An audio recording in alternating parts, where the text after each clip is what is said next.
Para po matiyak na hindi pamugaran ng mga lamok ang mga eskwelahan na maaaring magdala ng sakit na dengue, muli pong mamimigay ng OL traps ang DOST sa public schools sa bansa. Pero payo po ng DOH, pinakamainam pa rin paraan para masugpo ang sakit, ang pananatilihing malinis ang kapaligiran. Balita natin ni Jam Sisante. Para protektahan ang mga estudyante laban sa dengue, mamimigay na muli sa mga eskwelahan ng ovicidal larvicidal traps o all traps kontra sa paglaganap ng dengue-carrying mosquitoes na Aedes aegypti. Lagyan mo ng tubig yung baso, ilagay mo ngayon yung isang pakete ng pellets, imimix, then iwan mo yung paddle.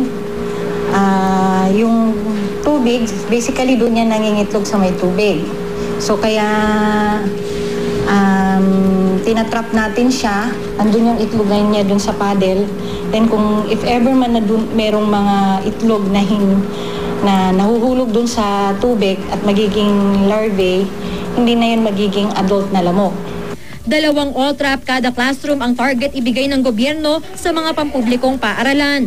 Ilulunsad din daw ng DOST sa Hunyo ang isang website na magpapakita kung ano ang mga posibleng high-risk areas para sa dengue outbreak base sa ipapamahaging all traps. Mula rito, malalaman kung anong klaseng aksyon kontra dengue ang dapat gawin sa isang lugar. Bagamat may mga sayantipikong paraan para sugpuin ang mga lamok na nagdudulot ng dengue, pinakamaganda pa rin daw gawin ay linisin ang inyong kapaligiran at siguraduhing walang kagamitan o lugar na pwedeng pamugaran ng mga lamok. Sa Kamuning Elementary School, naglinis na raw noong nakarang linggo ang mga magulang, taga-barangay at iba pa bilang paghahanda sa pasukan. To observe cleanliness po inside and outside the rooms. Also, pag may nakikita silang mga stagnant water, huwag nang hintayin na sabihan pa sila. Kusang loob na for them to get rid of yung stagnant water na yon. Sa Lawag City, nag-misting operation ng provincial at city health offices sa mga paaralan bago magbalik eskwela.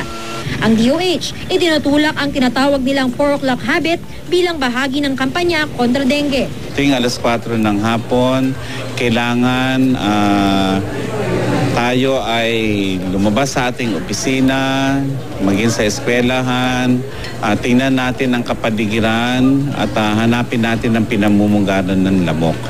Jam Sisante, GMA News.